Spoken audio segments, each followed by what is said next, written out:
perjanjian dari generasi ke generasi.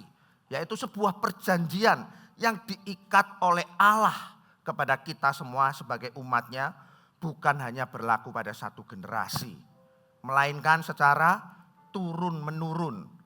Oleh karena itu sangatlah penting sebagai sebuah generasi yang paling atas atau generasi yang terdahulu itu atau generasi orang tua ya mengalami perjalanan imannya bersama dengan Tuhan supaya apa? Supaya bisa memuridkan generasi yang berikutnya. Ya, kalau di sini sudah ada yang jadi orang tua, nah itu perjalanan iman Bapak Ibu Saudara sebagai orang tua nanti yang akan diwariskan bukan cuma sampai anak tapi cucu cicit apalagi sampai bapak-bapaknya lah pokoknya kayak gitu. Kalau Anda sekarang belum jadi orang tua, mungkin masih posisinya anak, Anda bisa belajar teladan dari orang tua Anda. Supaya nanti berikutnya juga bisa diwariskan kepada orang-orang yang ada di generasi di bawah kita. Ya, oleh karena itu harus dimulai dengan sebuah keluarga yang komitmen hidup di dalam perjanjian Tuhan. Ya, jadi keluarga harus hidup dalam komitmen, dalam perjanjian Tuhan. Karena itu sangat penting bagi suami dan istri untuk membangun pernikahannya atas dasar perjanjian dengan Tuhan. Ya. Bukan cuma pada waktu pemberkatan nikah aja diberkati, tapi seterusnya. Ya. Karena nggak mudah ngomong, mungkin saya ngomongnya hari ini gampang ya, suami istri ya harus membangun pernikahannya atas dasar perjanjian dengan Tuhan. Ngomongnya gampang, tapi yang menjalaninya itu nggak semudah yang kita ngomong. Ya, saya tanya dulu di sini yang sudah menikah siapa?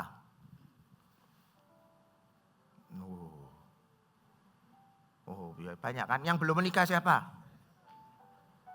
Yang mau menikah siapa? Oh, puji Tuhan. Oh, lagi cari ya. Nanti didoakan sama Pastor Antoni nanti.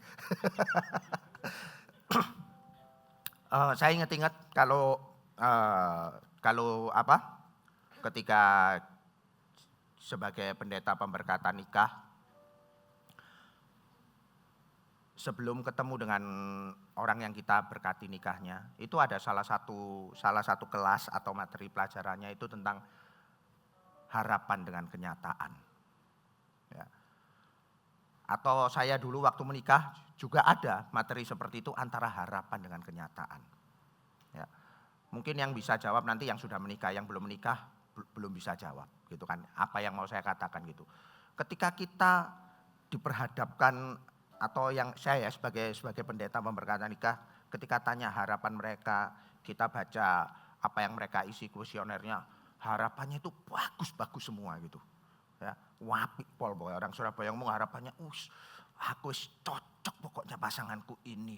Nanti walaupun sekarang kita belum diberkati Tuhan secara finansial, tapi ini pasanganku ini kerja keras, ya rajin, kayak sapi bajak sawah itu rajin terus tiap hari gitu kan, mungkin ya kan, kok gak enak gini kelihatannya ya, supaya Bapak Ibu gak kedinginan, supaya ketawa, ya supaya gak tidur, ini dingin soalnya pendetanya juga kedinginan, ya kan, rajin bekerja keras, ya kan, kelihatannya ini lemah lembut, penuh kasih sayang, gak mungkin aku bertengkar. Harapannya selalu bagus-bagus, ya. Tapi pada kenyataannya, jawab sendiri yang sudah menikah, ya. Yang belum menikah enggak bisa jawab gitu kan. Bagi saya ya, saya enggak lagi ngejudge, enggak. Jarang harapannya yang seperti itu 100% terpenuhi. Amin. Loh, enggak ada yang terjebak, ini pinter semua berarti. Ya, enggak ada yang terpenuhi semua 100%, saya yakin termasuk yang di depan ini. Ya, baik suaminya maupun istrinya. Kenapa? Banyak hal. Tetapi ketika kita mau menikah, kita waduh pokoknya aku mau keluargaku itu dibangun di dalam hidup takut akan Tuhan. Ya kan? Saya dulu juga seperti itu, paling gampang ya saya pengen keluarga saya jadi keluarga yang takut akan Tuhan. Ya, minggu kemarin kita Selasa CG-nya para leader, ministry group head termasuk para pastor. Itu membahas khotbah yang minggu lalu. Ya, mengalami Tuhan di dalam keluarga. Ya, saya mau ngomong kayak gini, saya ngomong Bukan berarti keluarganya hamba Tuhan selalu mengalami Tuhan, tetapi di situ untuk mengalami Tuhan dalam kehidupan keluarga, suami istri, itu dibutuhkan yang namanya teladan buat generasi orang tua itu tadi, yang atasnya itu loh. Supaya bisa mewariskan iman. Bukan cuma teladan kehidupan rohani, bukan cuma ngomong pinter khotbah aja. Ya kan? Sering kali ya bahkan di antara setiap kita ngomong, yang paling rawan itu adalah keluarga hamba Tuhan. Ya kan, orang tuanya melayani anaknya malah pahit sama pendetanya yang alias papanya atau mungkin mamanya. Ya, kita jagain seperti itu, kita di antara kalangan kita jagain seperti itu. Ya, bukan cuma teladan tapi itu butuh yang namanya komitmen, butuh yang namanya disiplin. Apakah mudah? Nggak mudah. Ya, tapi saya bukan ngomongin hamba Tuhan ya, enggak. Tapi saya mau ngomong penting sebagai generasi yang atas orang tua. Itu benar-benar mewariskan iman supaya tahu pernikahan itu adalah sebuah perjanjian kekal dengan Tuhan. Bukan cuma dengan pasangan Anda. Ya, sebelum lebih lanjut, mumpung saya belum lupa, judul khotbah saya hari ini adalah berkat Allah di dalam hubungan. Tuhan selalu, saya percaya kalau ngomong berkat, kita semua pasti pengen diberkati. Benar gak? Di dalam hubungan antara suami dengan istri, keluarga, Tuhan mau memberkati. Nanti kita akan bahas seperti ini. Ya. Dan oleh karena itu saya mau ngomong kayak gini dulu Bapak Ibu. Dan Tuhan, berkat Tuhan itu selalu turun dari apa ya? Dari yang institusi yang paling kecil yang namanya keluarga. Tuhan itu selalu bekerja dimulai dari yang paling kecil, keluarga. Lihat aja ya di dalam firman Tuhan. Tuhan selalu bekerja mulai dari siapa? Adam dan Hawa. Kemudian itu sebuah keluarga. Keluarga Nuh, Abraham dan selanjutnya. Selalu mulainya seperti itu. Karena Tuhan penting, ya nanti kita akan lihat ayatnya. Tapi saya ngomong ini dulu. Saya tulis di PPT saya, dasar utama bagi kita di dalam membangun sebuah pernikahan atau di dalam sebuah keluarga, yaitu mengerti bahwa pernikahan adalah perjanjian yang kekal. Ya, saya mau ngomong ini dulu. Ya, pernikahan adalah sebuah perjanjian yang kekal.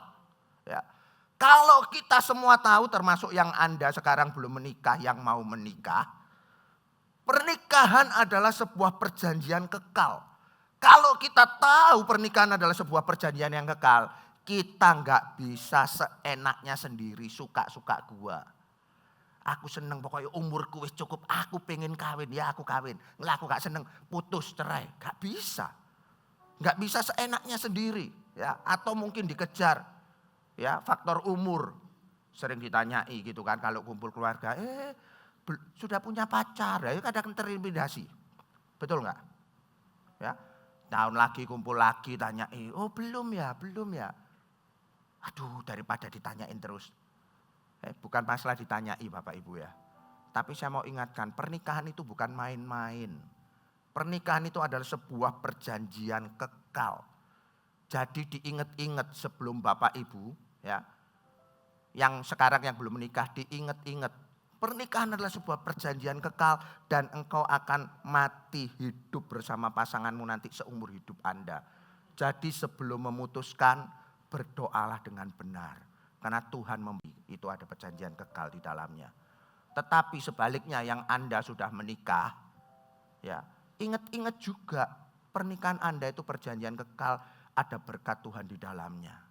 Kalau mungkin pernikahan kita nggak sesuai dengan harapan kita atau masih jauh dari kenyataan, saya percaya Tuhan bisa memulihkan. Tuhan bisa, kalau Anda memulai sesuatu yang salah, Tuhan bisa mengembalikan kepada sesuatu yang benar asal hati kita benar. Kita mau kembali, kita mau bertobat kepadanya. Ya. Pernikahan adalah perjanjian kekal. Dan itu idenya Tuhan dari awal, kitab Kejadian sudah ngomong seperti itu. Sedangkan kalau orang yang sudah nggak cocok cerai, itu idenya manusia. Bukan idenya Tuhan. Kenapa saya ngomong gini? Karena kadang orang itu ngomong, ada kok di Alkitab diizinkan kok cerai kok. Ya kan, ada kan? Itu diambil sepenggal aja itu kalimatnya.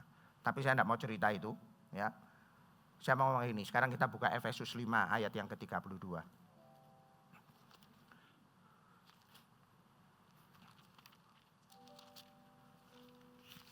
Sampai sini Bapak Ibu mengerti apa yang saya katakan?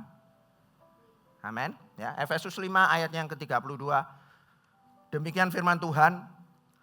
Rahasia ini besar. Tetapi yang aku maksudkan ialah hubungan Kristus dengan jemaat. Rahasia apa yang besar?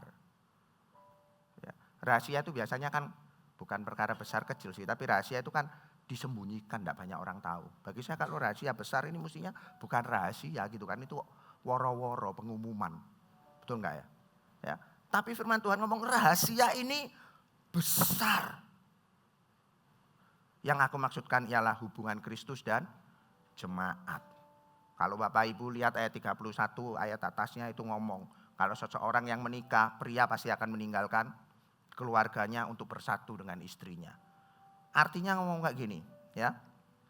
Bahasa asli daripada rahasia yang ini, yang dimaksud sini rahasia besar itu adalah musterion.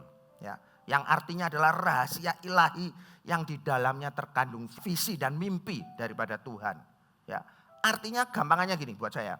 Di dalam sebuah pernikahan yang tadi Tuhan ngomong rahasia ini besar, pernikahan itu digambarkan sama Tuhan itu antara Tuhan dengan jemaat. Sudah jelas kalau kita baca ayat-ayat atasnya di Efesus digambarkan kalau seorang pria itu sebagai kepala yang adalah Kristus sendiri, sedangkan jemaat adalah mempelai daripada Kristus, istri, suami istri. Tuhan menggambarkan hubungan antara suami dengan istri seperti Kristus dengan jemaatnya. Dan ini adalah, saya bukan ngomong masalah bukan rahasia, tapi Tuhan mau ngomong pernikahan itu sepenting ini loh.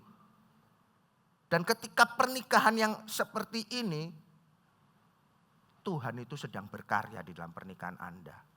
Makanya tadi saya ngomong berkat Allah di dalam sebuah hubungan, khususnya di dalam pernikahan. Kalau engkau tahu perjanjian kekal seperti Tuhan gambarkan antara dia dengan jemaatnya. Dan itu tidak akan pernah terputus. Kasih Tuhan tidak pernah putus buat jemaatnya. Sebaliknya juga seperti itu dalam pernikahan. Tuhan gambarkan itu pernikahan. Ya kan? Nah hari ini ketika saya renungkan firman Tuhan ini, saya mau kita belajar dari kitab Rut. Ya, supaya berkat Allah itu terus berlanjut dari generasi ke generasi. Ya. Bapak Ibu bisa lihat dulu buka dulu di kitab Rut pasal 2. Rut pasal 2. Semua pasti tahu ya cerita tentang Rut ya. Halo, tahu? Kedinginan?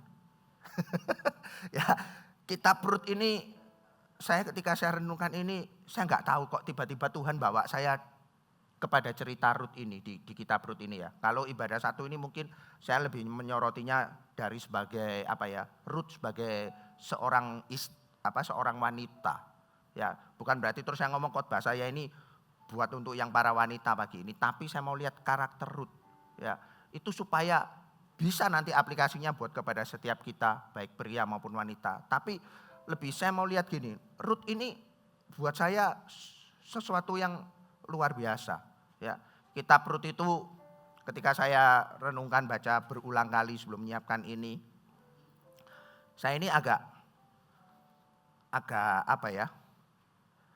ya selain kagum sama Rut sama Boas yang nanti jadi istri daripada Rut, kok bisa ya? Makanya berkat Tuhan itu tercurah di dalam kehidupan Rut. Kita tahu di akhir cerita daripada Rut, ya itu ada yang namanya Obed, Obed melahirkan Isai, Isai melahirkan Daud, kemudian seterusnya. Makanya Yesus sampai disebut keturunan Daud. Berkat Allah terjadi secara generasi ke generasi. Dan saya rindu Bapak Ibu supaya kita semua khususnya jemaat yang di Siwalan-Kerto, berkat Allah tercurah dari generasi ke generasi. Mungkin kita sudah berpulang ke rumah Tuhan, tapi kita tahu generasi di bawah kita hidup di dalam takut akan Tuhan. Coba kalau nggak ada Rut, nggak ada Boas, saya percaya nggak ada Obed, nggak ada Isai, ya kan?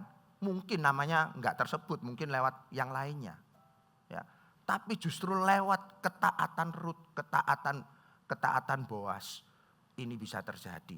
Ya, kita tahu suami Rut siapa? Sebelum Boas siapa? Ayo. Katanya pernah baca semua. Tadi kan saya sudah tanya kan. Ayo siapa? Ayo langsung buka Alkitabnya. Mahlon atau Kilion?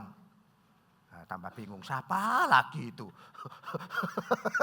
Ya, ini pendetanya kok tanya terus gitu ya. Suami Rut sebelumnya itu adalah Mahlon ya.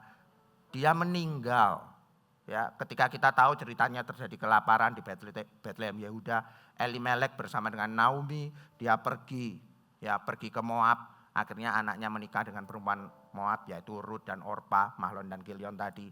Ya, kemudian di situ terjadi paceklik dan lain sebagainya sampai akhirnya mereka harus kembali ke kota asalnya yaitu Bethlehem Yehuda. Ya. Ketika mereka kembali, ya, karena Elimeleknya sudah meninggal, Mahlon sama Kilion sudah meninggal, tinggal mertua sama menantu yang cewek semua, Naomi bersama Rut dan Orpa.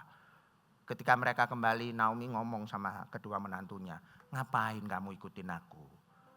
Aku loh sudah gak punya apa-apa lagi. Aku juga sudah tidak punya anak laki-laki.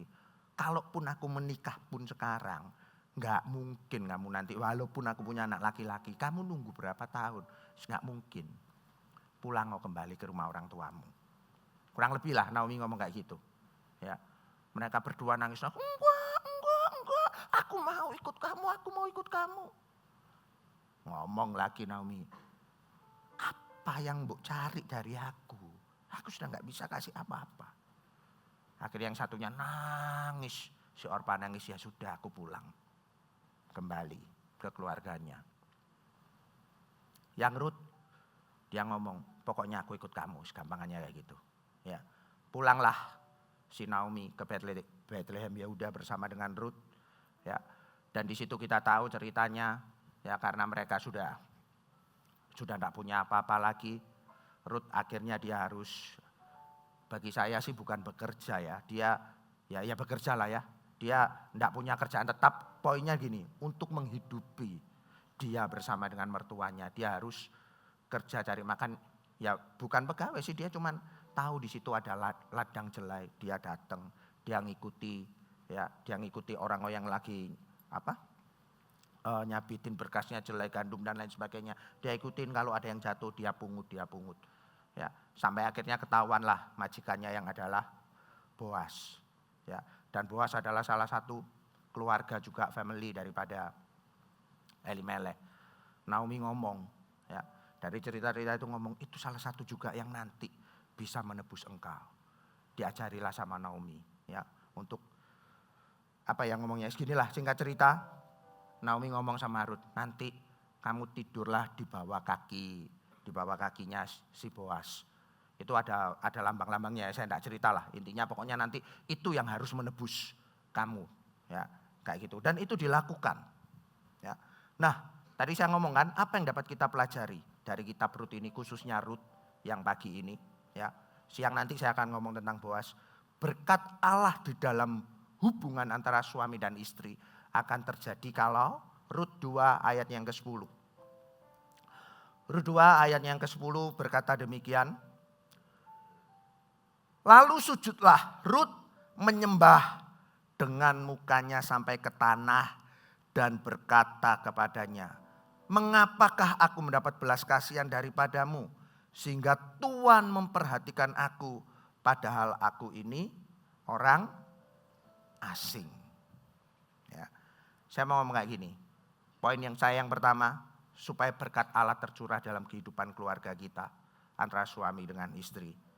Dari poin Rut ini, bersikaplah baik, santun dan rendah hati.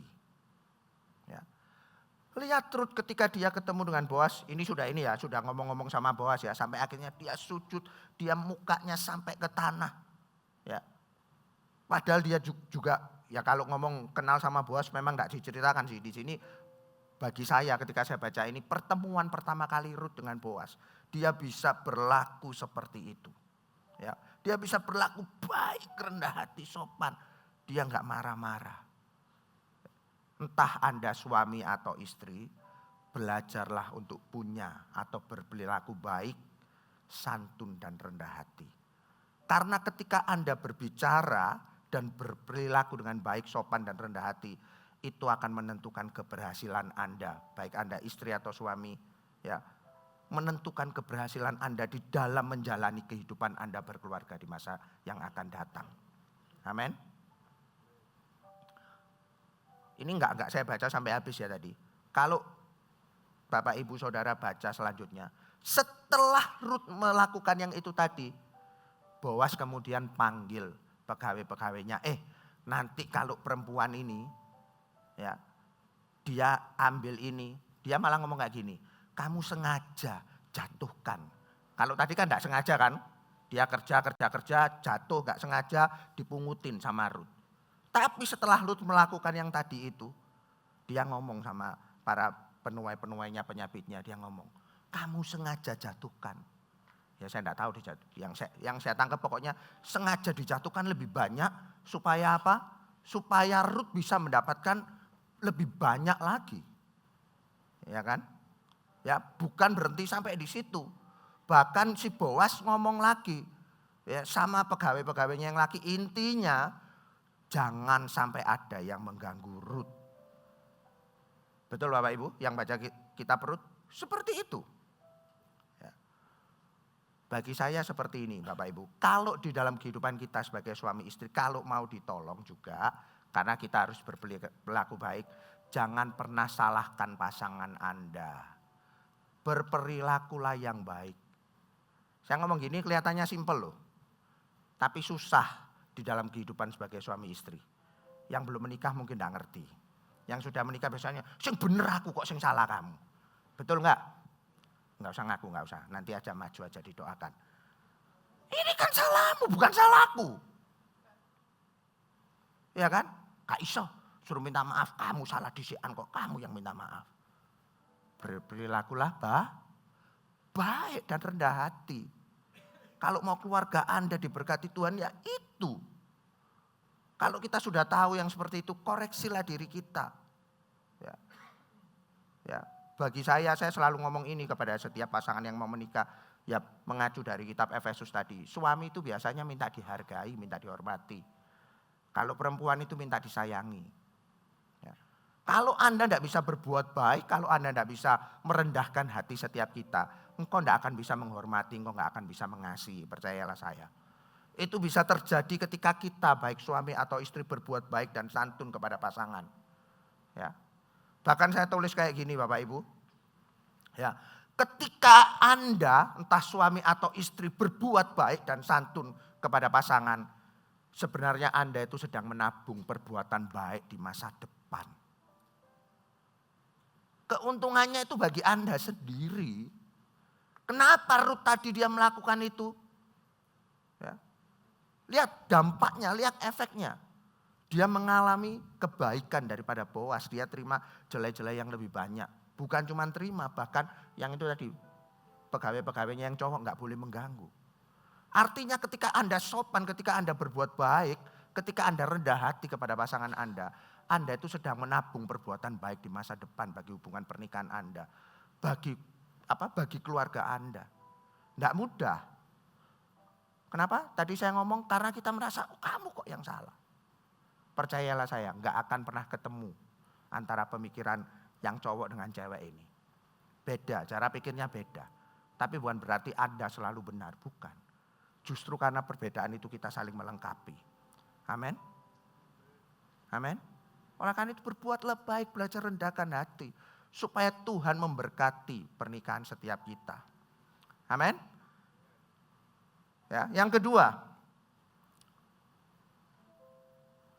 Sebetulnya saya ada contoh lagi sih, tapi waktu saya. Ya, yang kedua langsung aja. Melibatkan Tuhan di dalam sebuah keputusan. Ya. Melibatkan Tuhan di dalam sebuah keputusan.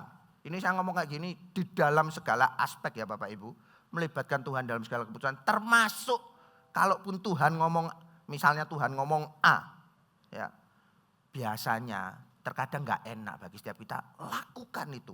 Lihat dulu ayatnya. Rut 2 ayat yang ke-11 selanjutnya. Boas menjawab, telah dikabarkan orang kepadaku dengan lengkap segala sesuatu yang kau lakukan kepada mertuamu. Ya, jadi Boas tahu ceritanya tentang si Rut ini. Apa yang dia lakukan kepada Naomi. Dia ikut pulang sesudah suamimu mati. Dan bagaimana engkau meninggalkan ibu bapamu dan tanah kelahiranmu serta pergi. Ini yang saya highlight. Ke suatu bangsa yang tidak engkau kenal. Bayangkan Rut itu ikut Naomi, ya, dia tinggalkan keluarganya, dia pergi kepada bangsa yang tidak dia kenal. Lanjut, tetapi kata Rut ayat Rut 1 ayat 16. Tetapi kata Rut, ini jadi backgroundnya ya, di belakangnya historinya. Janganlah desak aku meninggalkan engkau dan pulang dengan tidak mengikuti engkau. Sebab kemana engkau pergi, ke situ jugalah aku pergi. Dan di mana engkau bermalam, di situ jugalah aku bermalam. Bangsamulah bangsaku dan Allahmulah Allahku. Ya. Enggak gampang ketika Rut bisa ngomong seperti ini. Ya. Ketika saya renungkan kok bisa ya, Rut ini kok mau-maunya ya, kok enggak seperti Orpa. Ya. Mungkin kalau saya, mungkin saya akan jadi seperti Orpa. Iya ya, pulang aja ke keluargaku. Ya kan? Ngapain aku ikut Naomi? Naomi sudah tidak punya apa-apa. Bahkan Naomi sendiri loh yang mengizinkan aku pulang. Naomi juga ngomong loh, kalau aku punya anak sekalipun hari ini tidak mungkin kamu akan menikah dengan anakku. Tapi Rut ini luar biasa loh. Ya kan? Sampai Boas saja ngomong, tak dengar ceritanya itu tadi. Kamu tinggalkan keluargamu semua, kamu datang kepada bangsa asing. Ya, bahkan Rut ngomong kan, apa? Kepada Naomi, Allahmu adalah Allahku, bangsaku. Kok bisa seperti itu? Saya percaya cuman gini ketika saya renungkan. Waktu mereka masih hidup, Elimelech, Mahlon, Kilion tadi masih hidup. Mereka melihat sesuatu yang apa ya? Ibadah Elimelech kepada Tuhannya. Mungkin Rut melihat, oh iya ya, ini teladan ini. Ya, Elimelech selalu melibatkan Tuhan. Sehingga dia, iya ya, aku harus menyembah kepada Allah. Allahnya Elimelech, Allahnya Naomi, dan lain sebagainya. Ya. Saya percaya ketika dia belajar melangkahkan seperti itu, ya, dia belajar melibatkan Tuhan. Walaupun dia adalah bangsa Moab sebelumnya. Ya. Bagi saya di dalam kehidupan berkeluarga, suami istri, pernikahan, ya, libatkan Tuhan di dalam segala sesuatu.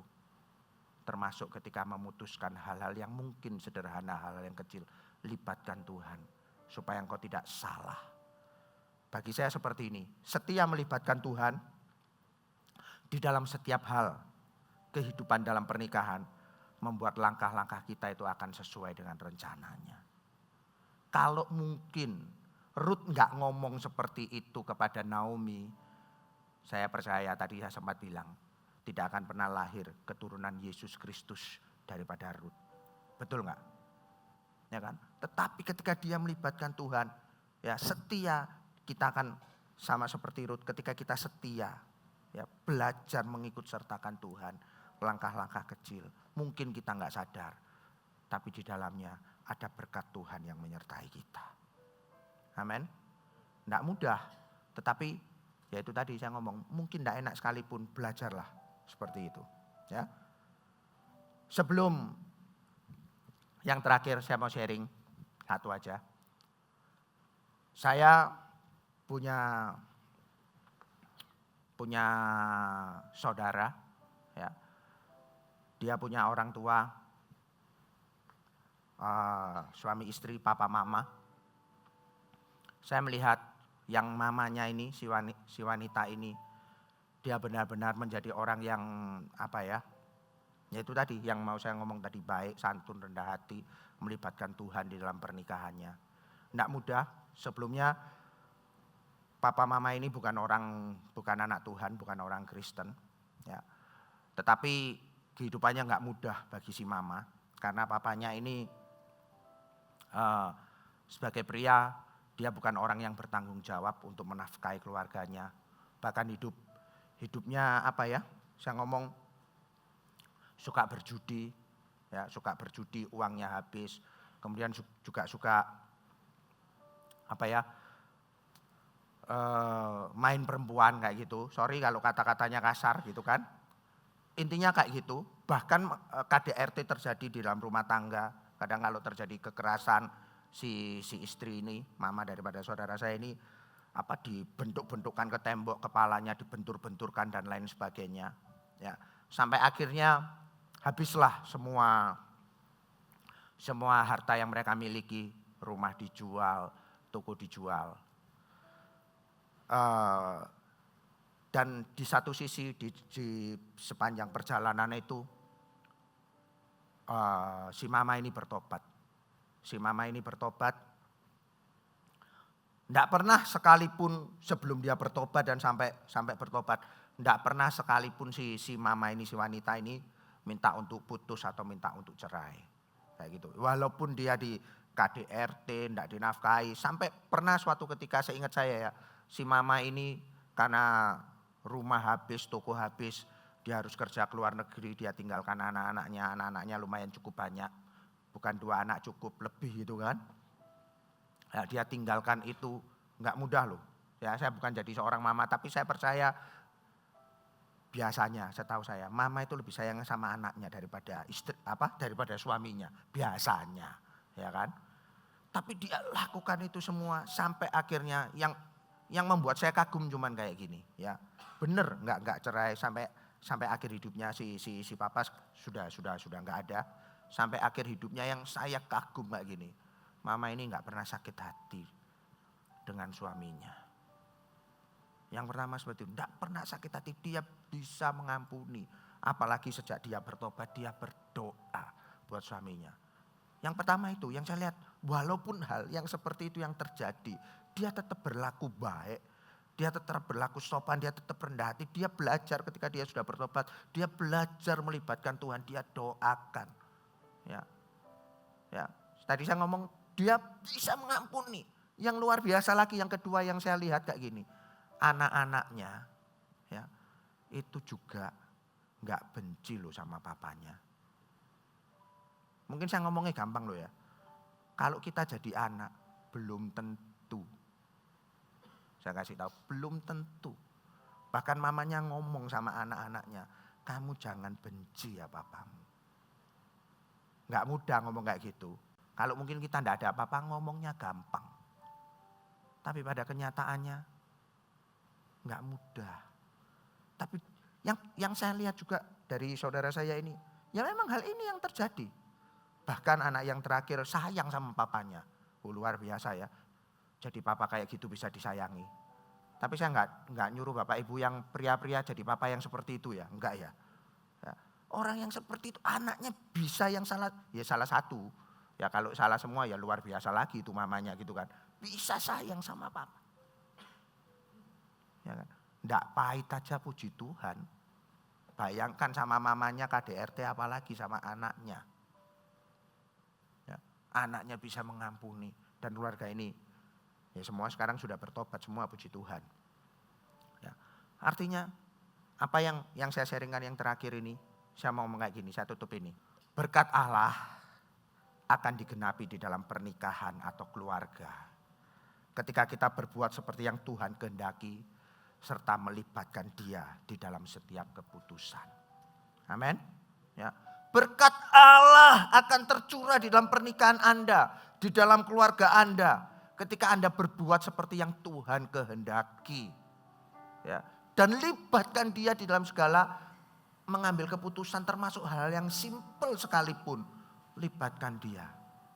Lihatlah Tuhan akan memberkati engkau dari generasi ke generasi. Amin. Ya.